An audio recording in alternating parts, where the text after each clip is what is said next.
kita di sesi 5 nggak kerasa udah setengah lebih kayak gitu sampai nanti akhirnya di sesi 8. Nah, di seperti biasa sebelum kita mulai paling kita review dulu secara gambaran besarnya. Nah, posisi kita itu sekarang ada di sini minggu ke 5 kayak dari yang sebelumnya kan kita udah bahas terkait ya pondasi-pondasinya lah kayak gitu. PM itu ngapain, nanti sebelum eksekusi itu kita harus ngapain, ya tentunya kita harus memahami customer kita, terus kita juga riset pasar kayak. Nah, ini udah kita lalui, yaitu buat teman-teman yang mungkin belum sempat ikuti minggu lalunya bisa lihat recordingnya juga kayak gitu. Nah, untuk minggu ini kita masuk ke minggu 5 kayak gitu. Di minggu 5 ini kita lebih bahasnya ke prioritization kayak gitu. Jadi dan mungkin penjelasan awalnya dulu ya, kenapa materi ini perlu kayak gitu. Nah, di minggu-minggu sebelumnya itu kan kita udah memahami kan ya, oh kita ibarat kita itu udah tahu tujuan kita lah mau mengarah kemana. Kita udah research pasar, research goal kita apa, bentar kalau ini. Nah, terus kita udah tahu customer kita itu seperti apa. Nah, akhirnya di minggu 5 ini kita mulai tuh implementasi. Nah, ketika kita implementasi, product manager ini kan bakal banyak berhubungan dengan tim-tim lain ya, gitu. Entah nanti tim sales, tim operasional, tim marketing dan lain sebagainya kayak gitu. Nah, itu kan kita akan bersinggungan banyak dengan mereka. Yang mana kita pun juga harus selaras untuk itu. Jadi kan dalam suatu company itu kan ya tentu nggak hanya langsung tim produk, tim engineer kan, tapi tetap ada kayak tim marketing, legal dan lain sebagainya kayak gitu. Nah, untuk meraih tujuan organisasi yang kita bahas di minggu-minggu sebelumnya kayak gitu. Ya kan kita perlu kolaborasi juga tuh dengan tim-tim lain kayak gitu. Nah, stakeholder-stakeholder lain. Nah, kita sebagai product manager yang akan menakodai lah istilahnya, menakodai produk ini jalannya seperti apa, produknya nanti eksekusinya apa dulu. Nah, itu kan di kita sebagai product manager kayak gitu. Nah, maka dari itu minggu kelima ini kita belajar untuk memprioritaskan dulu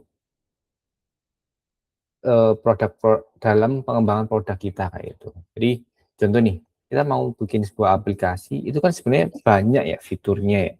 Ada mungkin kalau mungkin kita lihat aplikasi Netflix gitu ya, kan fiturnya banyak. Ada fitur yang buat bisa main game, ya ada nonton filmnya. Di nonton film pun juga banyak fitur-fitur kecilannya kayak apa ini lewat intro gitu kan juga termasuk salah satu fiturnya Netflix gitu ya. Terus percepat pemutarannya, subtitle, ganti audionya dan lain sebagainya gitu. Nah, cuman apakah semua fitur itu akan kita kerjakan dulu kayak gitu. Nah, tentu kan kita harus ada hitung-hitungannya mana sih yang akan kita kerjakan dulu. Nah, di sini mungkin kita di materi ini kita akan menggambarkannya, kita anggap aja kita kayak sebuah ini ya, uh, ini ya, One Piece gitu ya. Di anime One Piece kita ya akan mengarungi samudra. Nah, itu kan banyak tuh pulau-pulau yang akan kita tuju itu yang mana, kita mau berlayar kemana. Cuman kan kita harus tahu prioritas kita, visi kita gitu. Mana yang harus kita dulukan kayak gitu. Mungkin teman-teman di sini kalau pernah lihat One Piece kan kayak ketika si Nami ini sakit gitu ya. Nah, itu kan dia akhirnya perlu cari dokter kan. Dia nggak bisa langsung apa ini ke Alabasta gitu, tapi si Luffy dan kawan-kawan ini kan akhirnya menentukan prioritas dulu. Kalau kita harusnya nyembuhin tim kita dulu. Akhirnya kemarin itu yang ke pulaunya Chopper gitu. Ini kalau yang buat teman-teman yang pernah nonton One Piece gitu ya, pasti tahu gitu. Nah, itu kan ada proses-proses untuk menentukan prioritas tuh mana dulu. Bisa jadi yang tujuan yang akan dijalankan bisa jadi pending dulu untuk memenuhi prioritas yang lain kayak gitu. Nah, kurang lebih product manager juga harus bisa menentukan hal-hal seperti itu. Jadi di sini nanti kita akan membahas beberapa framework yang itu mungkin bisa kita pakai dan umumnya biasanya dipakai untuk menentukan prioritasnya itu yang bagus, yang mana kayak gitu. Oke, kurang lebih itu sih pembukaannya. Jadi harapannya teman-teman di sini, eee, goals dari materi ini nanti harapannya ya teman-teman bisa untuk minimal tahu, kira-kira ada framework apa aja yang nantinya digunakan untuk menentukan, prioritization kayak gitu ya. Dan, mindset-nya harusnya seperti apa sih sebagai product manager ketika menentukan prioritas kayak gitu. Nah, oke, mari kita berselancar. Kok bagikan saya. Nah, oke. Nah, jadi, balik ke yang tadi ya, ya product management pasti kan, bakal dihantam banyak request gitu, fitur, terus dan juga banyak opsi-opsi pengembangan, aplikasinya itu pasti banyak banget ya gitu. Jadi, kita harus tahu dulu mana sih yang harus kita apa ini, eksekusi kayak gitu. Nah, entah mungkin nanti dari, ada ide fitur A dari tim sales, terus mendadak nanti ada permintaan dari CEO atau dari entah ada keluhan user dan lain sebagainya kayak gitu. Oke.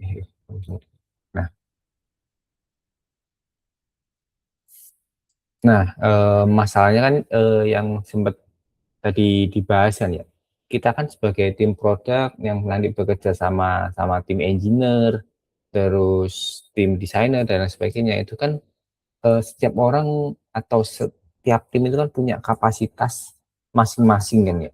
Nah, kalau kita terus berkata iya gitu ya, oh ada stakeholder minta, "Oh tambahin fitur gini tuh fitur gini."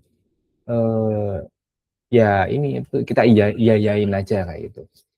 Nah, pasti akhirnya, suatu saat itu kapal itu bakal karam karena ya terlalu banyak muatan yang di ini, terus dan terlalu banyak pressure dari stakeholder-nya gitu kan. Nah, beda lagi kalau kita bisa menyaring atau setidaknya mempending request-an itu, agar ya kita bisa fokus ke tujuan kita kayak gitu.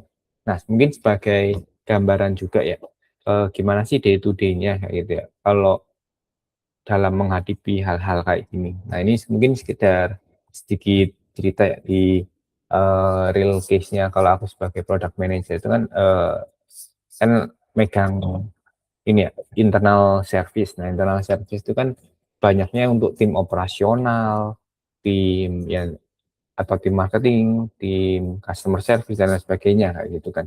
Nah, di setiap stakeholder ini biasanya kan mereka punya kepentingan untuk ya mereka punya KPI gitu dan lain sebagainya. Itu kan punya kepentingan dan butuh sebuah tools atau aplikasi-aplikasi tertentu kan yang itu untuk menunjang kebutuhan mereka kayak gitu. Nah, biasanya tuh banyak tuh requestan minta, "Oh, Mas Adam buatin kayak gini, anu gini," kayak gitu. Nah, sedangkan stakeholder-nya kan banyak ya, dalam satu perusahaan itu kan banyak bidang-bidangnya. Akhirnya ya, aku sendiri harus menghitung kayak gitu, mana dulu yang perlu kita eksekusi dan dampaknya sebesar apa kayak gitu. Dan kadang itu ya memang, mintanya agak ngawur gitu ya, sekedar datengin aja terus request kayak gini-gini, nggak sesuai apa ini, SOP yang ada gitu.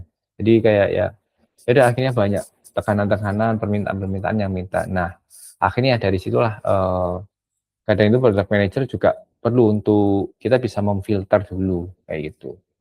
Mana sih yang lebih mengarah kalau kita eksekusi ini, oh ini tuh, untuk apa ya istilahnya, lebih mengarah ke tujuan company loh, tapi mungkin ada request-request yang itu, "Halah ini impact-nya nggak seberapa," kayak gitu, dan ini, bisa ada substitusinya kayak gitu. Jadi, bisa jadi ada request-request dari stakeholder itu justru bukan hanya di-pending, tapi akan ditolak sama sekali gitu. Jadi, ya udah nggak mau ngerjain itu kayak gitu. Nah, jadi ya itulah product manager juga harus berani ngomong enggak ya enggak gitu. Nah, iya iya atau iya tapi dipending dulu gitu sih. Kalau enggak gitu saya pasti akan keteteran nantinya. Next. Nah, terus kita apa ya, acuan ngomong iya tidaknya itu atau kita pending dulu itu kayak gimana? Ya apakah itu cuman kita subjektif aja kalau andai kata requestornya ini apa ya, kita nggak suka secara personal gitu. Terus ya udah kita, oh nggak bisa, nggak mau gitu. Nah, tapi kalau apa ini, kita juga harus punya pegangan, istilahnya ya kita punya data untuk kita menolak hal tersebut ya. Kita punya hitung-hitungan matematisnya gitu loh, istilahnya mungkin ya untuk ya, oh aku nggak mau loh melakukan ini atau nanti ini kita pending dulu atau ya, oh iya eh, hal ini akan kita kerjakan dulu secepatnya.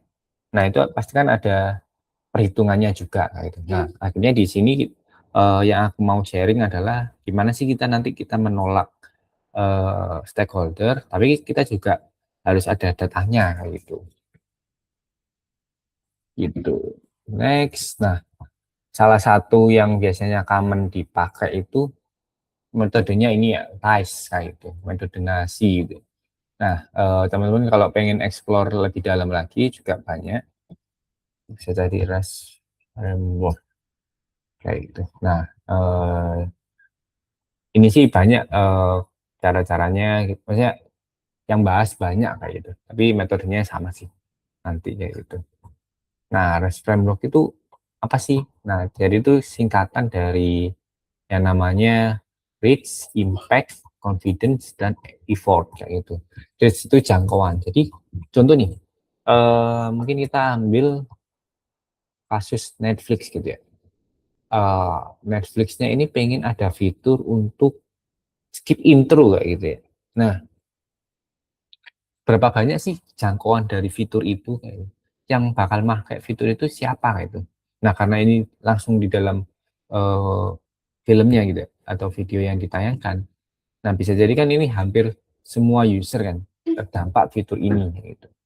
Terus impact-nya gimana terhadap ini ya? Wah, ini secara impact ya bisa jadi secara sisi penggunanya dia lebih nyaman karena kita lihat kayak kita lagi nonton anime gitu ya, nonton series atau nonton film, ya kita sebenarnya udah tahu intronya kayak gimana gitu ya. Dan ya kita ingin bisa skip itu langsung gitu, apalagi intro biasanya bisa bisa cukup lama gitu ya. Opening gitu kan biasanya cukup lama juga. Nah, impact-nya oh iya berarti kan meningkatkan experience-nya juga. Terus confidence kepercayaan. Kepercayaan itu gimana sih, seakurat apa sih informasi itu? Contoh, eh, yakin tah kita itu reach-nya akan apa ya, mencapai semua user kalau kita ngembangin fitur itu dan impact-nya segitu banyak kayak gitu. Nah, confidence ini biasanya lahir dari kalau kita hitung-hitungannya sebelum menghitung ini semua kita juga udah riset, eh, ngambil sampel datanya, oh ternyata tipsnya emang segitu, impactnya segitu, ya confidence-nya berarti tinggi ya. Cuman kalau kita confidence-nya sekedar ya research sederhana-sederhana aja, bisa jadi nanti confidence-nya rendah gitu. Terus effort ini itu lebih ke apa ya, istilahnya itu ketika kita melakukan atau mengeksekusi mendevelopment fitur ini itu effortnya seberapa kayak gitu. Nah, apakah butuh waktu 1 minggu, 2 minggu, 3 minggu kayak gitu, atau mungkin butuh waktu beberapa bulan untuk mendevelop fitur tersebut atau aplikasi tersebut kayak gitu. Jadi kita bakal eh, tahu tuh effortnya seberapa. Nah, untuk menilai effort ini teman-teman nanti mungkin bisa diskusi juga sama developer kayak itu. Jadi biar kegambar sih kira-kira effortnya seberapa itu. Nah, terus cara ngitungnya gimana? Rise ini. Jadi secara umum ngitungnya nanti reach tadi ya. Reach itu jangkauan dikali impact dikali confidence. nanti dibagi sama effort-nya. Nah, akhirnya muncullah skor skor tersebut kayak itu. Gitu sih. Jadi effort ini yang isinya semakin kecil effortnya, akhirnya pembaginya semakin kecil. Jadi nanti skornya bisa jadi tinggi. Kalau effortnya semakin besar, contoh butuh waktu 6 minggu gitu. Berarti kan pembaginya ada 6 gitu. Jadi ya bisa jadi skornya jadi makin kecil gitu. Jadi berarti fitur yang bagus adalah ketika skornya itu ya reach-nya tinggi, impact-nya tinggi, dan ada confidence kayak gitu ya. Nah, dan juga effortnya rendah gitu. Jadi kan skornya bisa jadi tinggi gitu. Nah, mungkin langsung aja kita ke contoh gitu. Tadi kita nih bikin aplikasi kita mau bikin beberapa enhancement atau pengembangan gitu ya. Di sini tuh ada sistem login, program referral, sama rombak UI dashboard kayak gitu. Nah, menurut analisa kita gitu ya. Nah, nanti itu kalau kita implement fitur login itu bisa 1000 user gitu, karena semua orang butuh login gitu. Rombak UI juga semua orang bakal kena. Tapi program referral bisa jadi nggak semua orang, anggap aja kita ambil 50%-nya doang gitu. Nah, terus impact-nya ya kecil gitu. Ya login ya tinggal login aja gitu. Lomba UI mungkin agak besar, tapi soalnya impact ke user experience-nya. Tapi kalau program referral, impact-nya juga mungkin lumayan kayak gitu karena eh apa ini smart. Jadi bisa nambah nanti bisa nambah user baru dan lain sebagainya kayak gitu. Nah, confidence ini jadi hitungannya mungkin 0% sampai 100% ya.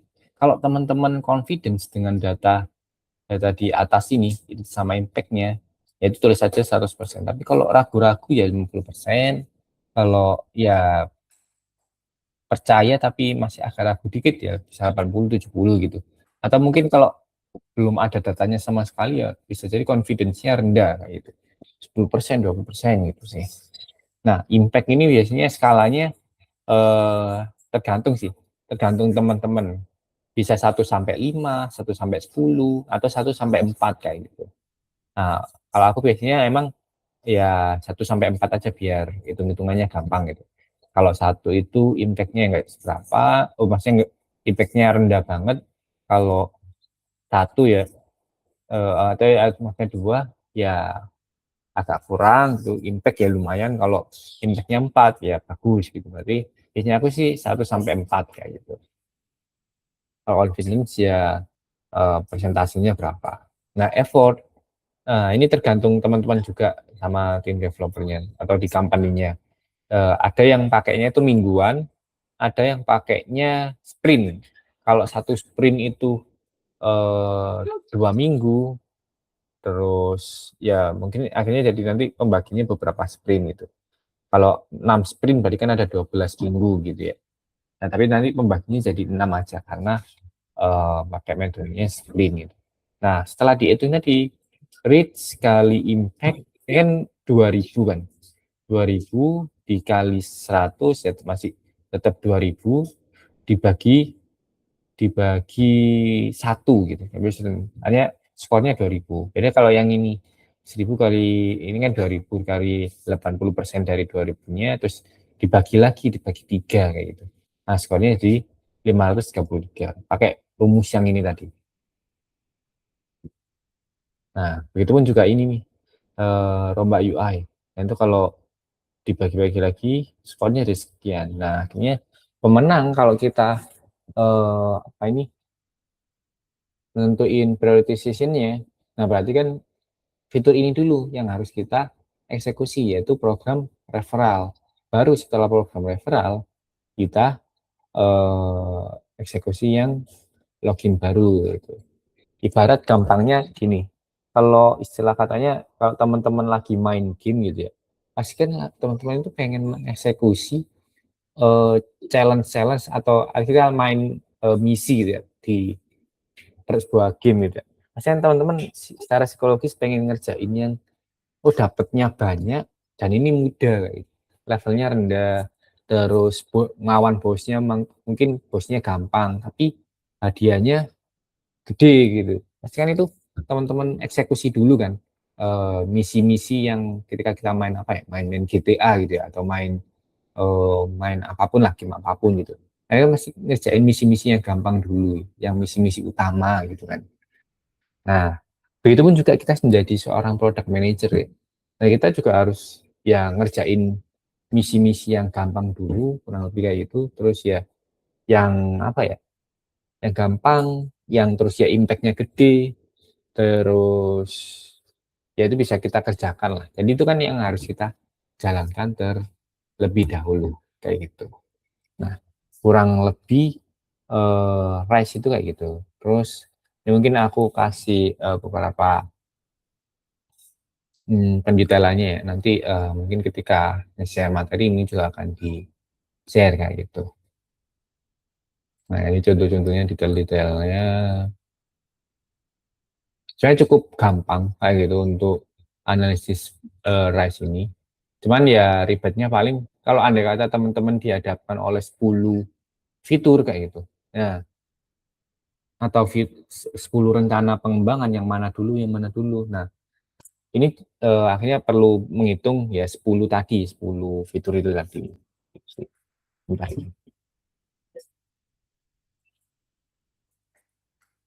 Nah, Prodi bakal seperti itu.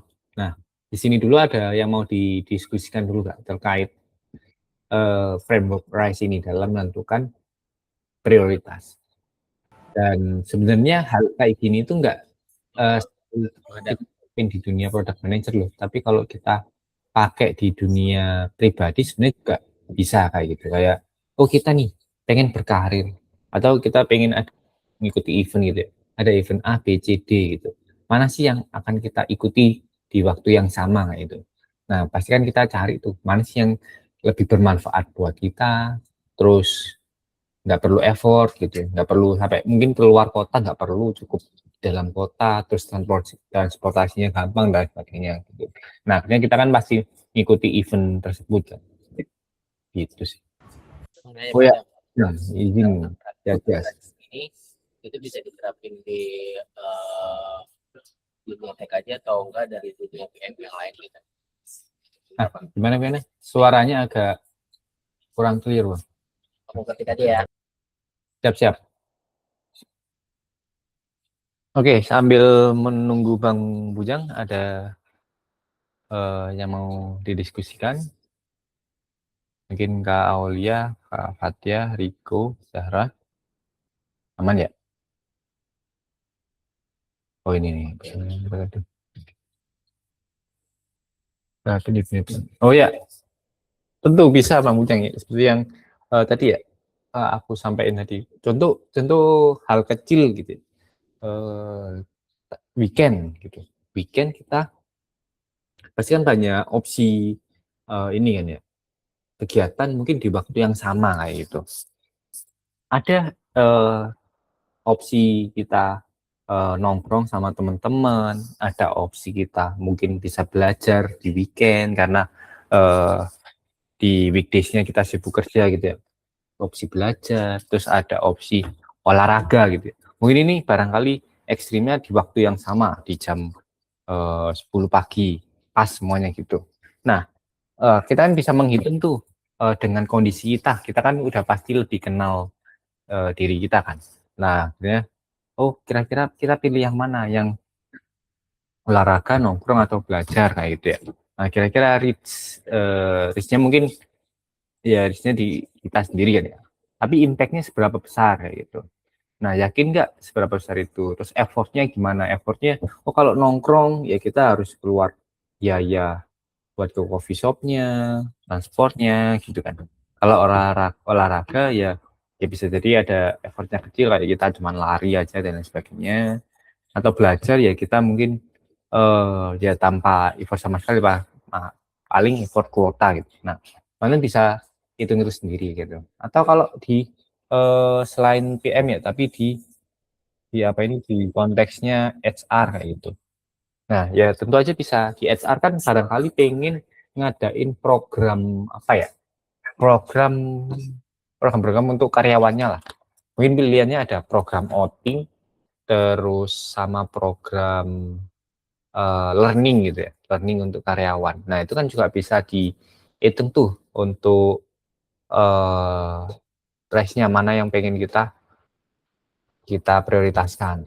Nah, learning sama outing ya bisa jadi kan reach-nya oh ya sama untuk semua karyawan gitu. Nah, tapi impact-nya apa? Sebesar apa sih impact-nya kayak gitu. Kalau ini emang ekstrimnya kita harus memilih salah satu ya antara outing sama program pelatihan tadi learning kayak gitu. Nah, impact-nya mungkin outing ya udah buat seneng-seneng refreshing waktu itu ya mungkin impact-nya 3 atau 2 gitu. Tapi ketika learning ya ini kan impact-nya multiple kayak gitu. Nanti si karyawannya bisa ada skill baru, ketika punya skill baru kerjaannya semakin bagus dan lain sebagainya gitu. Nah, confidence-nya mungkin sama-sama 100 gitu. Effortnya kalau learning mungkin effortnya lebih kecil kayak gitu. Ya udah kita tinggal mungkin undang narasumbernya atau kita nyiapin materinya, terus ngadainnya online Zoom kayak gini dan sebagainya gitu. Tapi kalau outing ya kita harus cari tempat rekreasinya, pesen tiketnya, ngurusin orang-orangnya, ngurusin orang-orang itu kan juga ribet juga buat outing kayak gitu kan. Terus ya preparationnya banyak gitu, dananya juga banyak. Barangkali untuk outing satu orang 500.000, ada 100 karyawan, 500.000 dikali 100 berarti kan bisa sampai 50 jutaan gitu kan. Nah, sedangkan kalau learning dikit gitu. Nah, bisa jadi kan ya udah akhirnya yang dipilih itu program learningnya dulu kayak gitu. Untuk si HR tersebut. Nah, kurang lebih itu sih. Jadi sebenarnya ini sebuah framework yang umum ya atau general kayak gitu. Nah, sebenarnya selain framework-framework ini itu ada framework lain ya gitu. Kayak biasanya yang dipakai juga Eisenhower Matrix ini. Nah, ini mungkin teman-teman juga udah sempat tahu ya, barangkali. Saya di podcast-podcast biasanya juga banyak di apa ini dibahas juga kayak gitu. Nah, kayak di sini itu ada matrix-matrixnya ketika kita itu ada do itu berarti harus dilakukan sekarang, schedule itu berarti nanti bisa nanti dulu atau di delete. Delete ini benar-benar nggak penting lah kali ya. Terus delegate. Nah, di delegate berarti kita bisa serahkan ke orang lain aja gitu. Nah, do itu ketika ya ini tuh important banget, terus urgent kayak itu, butuh waktu secepat-cepatnya dan ini dampaknya gede kayak gitu. Contoh, eh, teman-teman sini sebagai seller marketplace gitu ya. Nah, di Shopee-nya ada kebijakan baru. Kebijakannya itu ya mungkin kayak yang baru-baru ini kayak tarifnya lebih tinggi dan lain sebagainya kayak gitu ya. Nah, pasti kan teman-teman perlu melakukan solve masalah itu kan. Melakukan entah apa ini penyesuaian harga atau pengurangan-pengurangan yang selainnya kayak gitu. Nah, itu perlu dilakukan sih kayak gitu. Berarti kan perlu segera. Tapi ada yang mungkin important tapi nggak harus sekarang loh kayak gitu. Nah, jadi barangkali ada sebar isu-isu oh, oh bulan depan bakal atau 2 bulan depan akan ada kebijakan baru kayak gitu. Nah, yang akan merubah bisnis kita. Nah, contoh ya kayak kayak kayak si Gojek kemarin kan ada penyesuaian tarif gitu ya. Nah, penyesuaian tarif ya bisa jadi mungkin nggak langsung hari itu harus ganti gitu ya. Tapi masih bulan depan harus diimbau para ini tuh para penyedia ride hailing harus ya tarifnya disesuaikan. Jadi ya bisa important tapi not urgent. Urgentnya baru bulan depan gitu. Berarti ya ini bisa di schedule dulu gitu. Atau ya not important tapi urgent kayak gitu. Nah, harus dikerjakan sekarang tapi nggak terlalu urgent kok ini andai kata nggak dikerjain dampaknya nggak terlalu besar kayak gitu. Nah, ini bisa di delegate dulu ke orang lain ya. Atau di-delegate ke tim lain yang sekiranya bisa gitu. Atau ya kalau emang nggak urgent, nggak important, ya udah itu di-delete aja gitu. Nggak perlu dikerjain gitu. Gitu sih. Nah, sebenarnya banyak framework-framework lainnya, bisa Rise, bisa Eisenhower ini. Cuman kalau Eisenhower ini lebih kayak kita ya banyak main ke apa ya subjektifnya lah, kita menghitungnya kayak gitu. Tapi kalau Rise ini kan setidaknya nanti kita ada hitungan-hitungannya juga, dan memang sebenarnya di Rise ini kita dituntut untuk mana ya tadi ya? Ini di sisi confidence-nya kita setidaknya perlu riset dulu sih kayak gitu. Research effortnya betul nggak butuh waktu apa ini 2 minggu aja, yakin ya 2 minggu gitu. Terus jangkauannya yakin nih bakal sekian orang yang bakal terkena fitur itu, terus indexnya seberapa gitu sih. Itu kurang lebih. Oke, aman ya? Clear Bang Mujak atau teman-teman yang lain? Aman ya? Lanjut kita ke yang lainnya. Nah, sama dan yang mungkin itu pengen aku impact dari kita mengeksekusi Random Crash ini ya. Nah, kita itu mungkin sebagai kapten kapal gitu. Nah, kita itu lebih milih mana sih kalau kita pernah lihat film action gitu ya. Ada tuh orang yang pakai mesin gun gitu. Nembaknya banyak brrrr gitu. Tapi eh, impact ke lawannya itu bisa jadi dia nembakin 100 peluru. Nah, tapi ya lawannya belum mati loh. Misalnya tembakannya cuman ngagetin doang, kena ke samping-sampingnya, nggak kena orangnya. Tapi ada tuh orang yang sniper kayak gitu. Dia cuman sekali hit langsung lawannya takluk kayak. Nah, begitu juga sebagai kita sebagai seorang product manager. Nah, ketika kita menghadapi masalah di user kita ya, dan ini mungkin pernah aku alami ketika awal-awal dulu gitu. Jadi awal-awal karir dulu itu sering tuh eh, tanpa research, tanpa apapun, ya based on permintaan user aja. Usernya kan ya juga nggak tahu kan ya, cuman dia minta aja gitu. Nah, jadi kayak lomba-lombaan gitu ngerilis banyak fitur. Jadi matriksnya itu berapa banyak sih fitur yang berhasil di deploy, yang rilis gitu. Tapi nyatanya dari 100 fitur mungkin yang dirilis, yaitu yang kepake cuma 1 2 gitu dong. Yang lainnya itu jadi fitur sampah aja gitu, berat-beratin aplikasi dan lain sebagainya. Tapi ada eh, product manager yang mungkin tipenya itu B, outcome driven gitu. Bukan output tadi ya. Nah, dia itu ya eh, memilih-milih dulu dengan pakai ya metode RISE tadi dan metode lainnya. Mana sih yang akan kita kerjakan dulu, kita fokuskan gitu ya. Terus kita benar-benar seriusin. Nah, ini ya mungkin kalau diibaratkan dia itu seorang sniper gitu. Kalau kita lihat film action ini dia nembak langsung ke orangnya atau nembak ke, biasanya kan kayak apa ini, ada LPG di sekitar situ gitu ya, atau apa gitu yang bisa meledak, ditembak langsung eh, yang apa ini, yang kalah langsung banyak orang kayak gitu kan. Nah, itu kan berarti kan kita sekali hit tapi dampaknya luar biasa buat apa ini, customer kita. Nah, maka dari itulah kita juga perlu analisis yang tadi kayak Rice,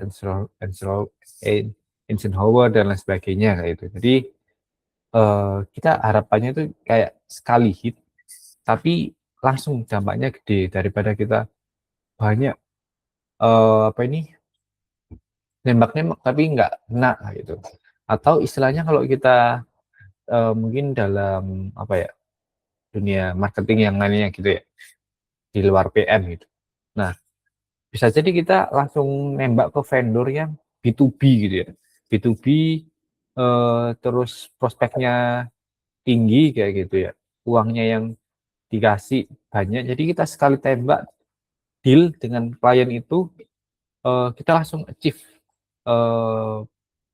penjualan kita kayak gitu. Atau ya kita nembaknya ke orang-orang kecil-kecil mulu gitu, banyak 100 kali tembakan gitu. Tapi ya nggak sampai achieve juga gitu ke apa ini, ke target KPI marketingnya gitu. Nah mungkin apa ya, ilustrasinya seperti itu. Jadi pun product manager juga harus ya mungkin kayak tim sales atau marketing kayak gitu. Jadi dia harus menentukan fiturnya itu harus mana sih yang ini benar-benar berdampak kayak gitu. Itu sih. Terus juga ya dari tadi itu kan kita menentukan ya, kalau kita lihat One Piece gitu, kita suka nonton One Piece. Nah itu kan biasanya ya si Luffy kan sudah menentukan, oh kita bakal ke sini dulu, habis ke sini nanti ke sini, atau eh, yang nggak penting ya udah nanti nanti gitu ya, kayak gitu. Nah pun dalam pengembangan atau eksekusi sebuah fitur dalam product manager, kita mau bikin aplikasi apa itu dia, ride hailing kayak Gojek gitu ya. Nah pasti kan ya kita menentukan fitur-fiturnya dulu, ada fitur A, B, C, D, E gitu. Nah mana dulu yang akan kita kerjakan. Nah ya tadi kita hitungnya ya pakai REST tadi kan ya. Oh berarti ini harus kita kerjakan dulu sampai ini selesai, barulah kita mengerjakan yang lainnya dan mengerjakan yang ya bisa itu nanti nanti aja lah, nggak terlalu penting soalnya. Nah jadi itu nilai pentingnya itu di situ sih teman-teman. Jadi teman-teman bisa mengeksekusi hal itu sekarang nanti atau next saja, atau bahkan ya kalau di Eisenhower tadi itu ya kita delete aja, nggak perlu lah ini dikerjain gitu, nggak penting, nggak ada impactnya, nggak ada urgensitasnya gitu, dia itu dihilang-hilangin aja. Next, sebentar. Oke, nah di product manager, nah tentunya juga kita mungkin teman-teman di sini kalau nanti bisa dipelajari lebih lanjut lagi. Nah itu ada yang namanya sprint backlog kayak gitu ya. Nah sprint backlog itu kayak kayak mungkin ya ke gambar gitu ya. Hmm, nggak mungkin ambil sini. Di sini tuh ada kayak istilahnya nyebutnya apa ya? Sprint satu ya. Sprint satu ini nanti ada sprint dua, backlog. Nah, backlog itu kayak pekerjaan, tumpukan pekerjaan gitu. Mungkin di sprint satu ini kita ngerjain A, B, C, D. Ini biar ke gambar aja. Nanti E, F, G, A. Ini taksnya. Nah, ini bisa jadi E, A. Nah, I, C, K, sampai Z gitu ya. Nah, jadi di list kan kita udah pernah juga bahas terkait double diamond framework ini. Nah, kita kan kemarin di minggu 1 sampai 4 sudah define ini, terus kita masuk ke develop ini kan. Di develop ini kan kita mulai tuh, kita mau mengerjakan, nah kerja ini tuh apa dulu gitu. Nah, biasanya nanti akan disusun juga di sprint satu itu mau mengerjakan apa, sprint dua apa, terus backlog itu ya yang antrian yang akan kita kerjakan ini seperti apa. Nah, untuk menyusun ini ya tadi makanya pakai framework untuk memprioritaskan tadi, pakai RISE dan sebagainya. Nah, akhirnya outputnya nanti kurang lebih tersusun kayak gini. Gitu sih. Terus ya akhirnya harapannya sih sprint, kalau kita lihat di analogi kapal gitu ya. Nah, ini mungkin ya untuk amunisi-amunisi dan peralatannya yang di atas ini yang ya udah siap dipakai aja, yang saat itu digunakan. Yang di bawah-bawah ini ya ini gudang untuk ya kalau nanti dipakai barulah kita dinaikkan ke atas gitu sih. Gitu kurang lebih. Ini sebagai analoginya aja. Jadi bukan berarti kita belum tahu nanti itu akan mengerjakan apa ya. Harusnya kita udah tahu setelah sprint satu ini selesai, ya sprint 2-nya kita udah tahu bakal nggarap apa gitu ya. Dan cuman ini mas, dan backlognya antriannya apa aja. Jadi sebenarnya kita udah tahu, cuman mau kapan eksekusinya ya itu tergantung hitung-hitungannya. Kayak di kapal ini, ya kita kan mungkin tahu di dalam lambung kapalnya ini ada tertimbun barang-barang apa aja, tapi bisa aja nanti barang-barang ini baru kepakai nanti dulu gitu. Di kondisi perjalanan saat ini butuhnya cuman ini aja gitu. Gitu sih kurang lebih untuk analoginya. Nah, ini ya mungkin ya ini kita coba sambil praktek aja konteksnya ini di e-commerce gitu ya. Nah ini kalau ya ini buat apa ya seru-seruan aja kehabisan langsung dan beris ibaratnya itu kita kehabisan uang lah itu. Nah kita eh, di pelabuhan apa yang di kapal ini kapal e-commerce gitu ya organisasi e-commerce. Nah kita mulai keuangan kehabisan uang terus engineer-nya juga terbatas gitu ya. Nah tapi ada dua pulau atau dua fitur yang akan kita eksekusi kayak gitu. Nah kira-kira kita mau eksekusi apa dulu? Nah ini mungkin akan apa ya lebih dalamnya lagi sih. Rise ini bisa jadi nanti akan kita ada keputusan. Oh kayaknya walaupun rise-nya dampaknya, saya kan kita udah hitung-hitungan ya di sini tadi. Oh dampaknya skor akhirnya paling tinggi. Ternyata ada loh teman-teman kondisi-kondisi rise itu kita tolak walaupun skornya tinggi. Nah itu kita coba diskusikan di ini ya tadi case yang kedua ini. Nah tadi ya konteksnya kita itu perusahaan e-commerce terus dananya menipis kayak gitu. Nah coba kita langsung aja diskusikan di sini.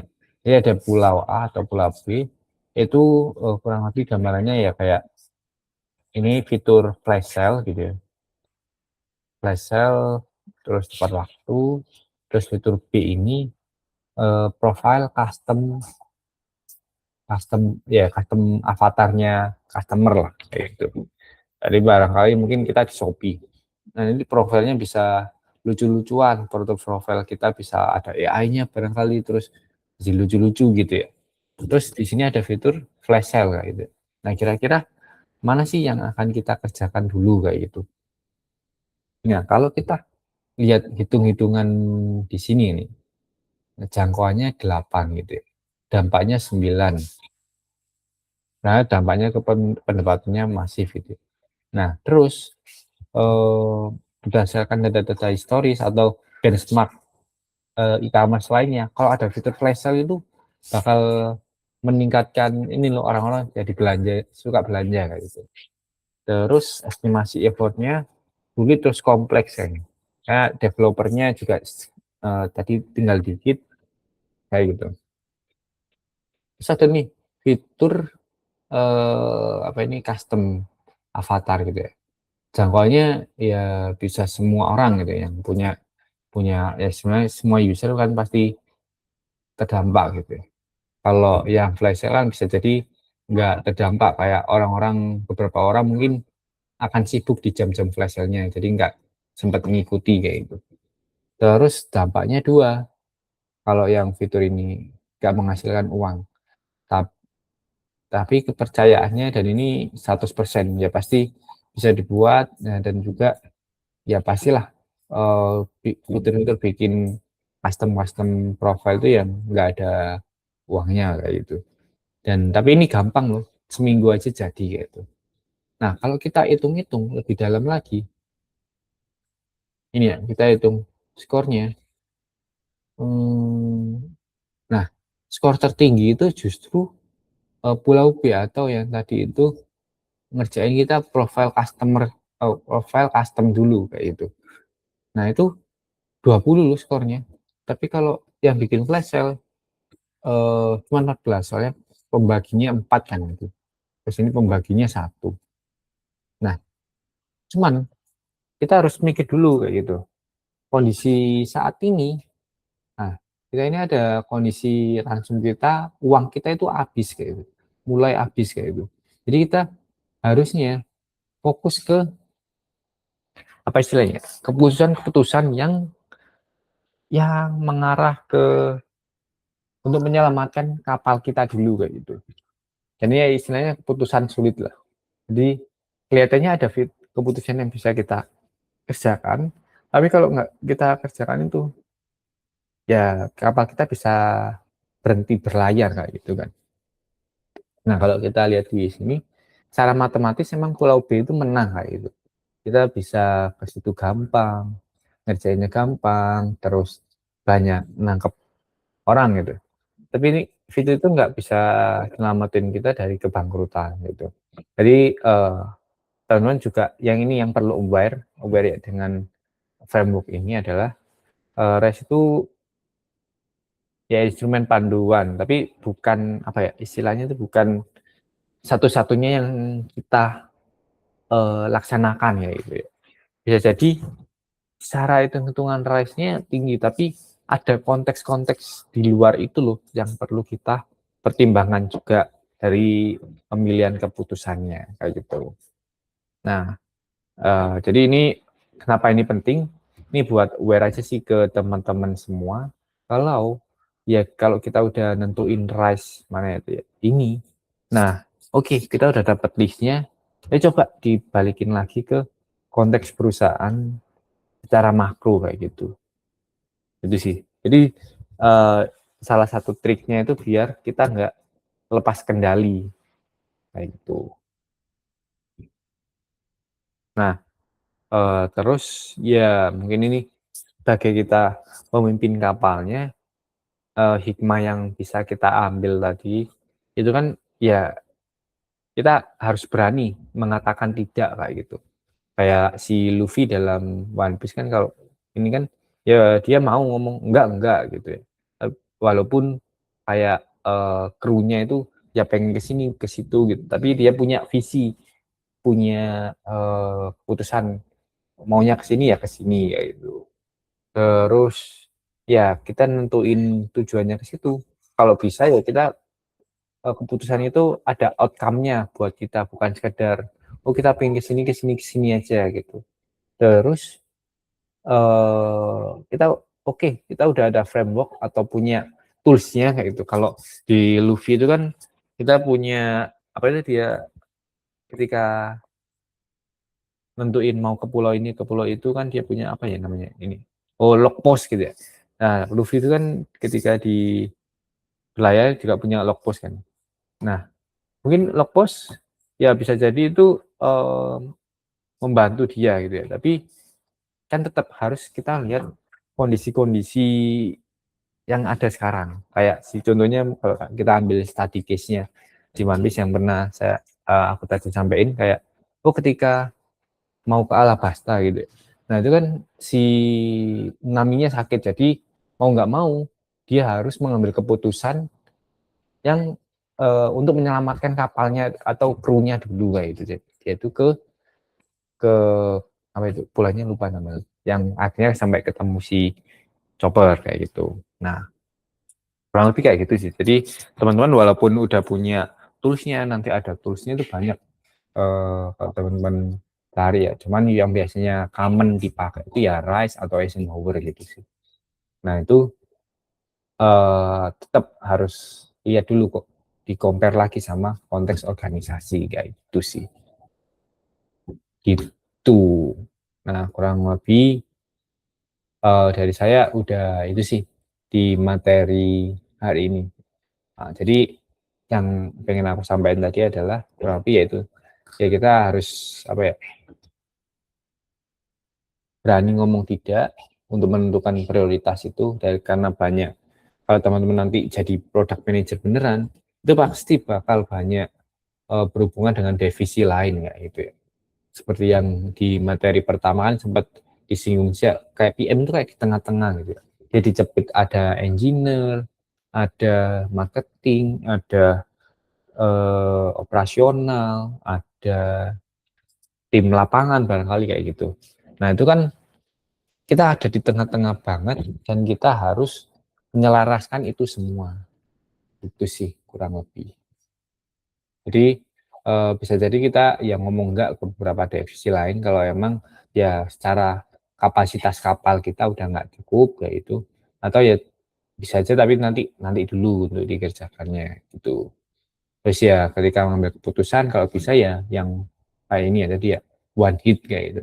Dan hit keputusan itu langsung outcome-nya terasa untuk customer-customer kita kayak gitu. Terus ya pakai metode, soalnya umumnya itu kebanyakan PMBM ya insting aja kayak gitu. Oh kayaknya ini dulu yang ini dan mager gitu untuk jalanin framework-framework yang ada gitu. Padahal bisa jadi ketika kita jalanin framework itu udah akhirnya clear loh. Oh tahu akhirnya mana mana dulu yang perlu dikerjakan yaitu dan secara data juga terlihat jelas kayak gitu. Itu sih kurang lebih. Nah dari sini teman-teman ada yang mau ditanya nggak untuk prioritization ini?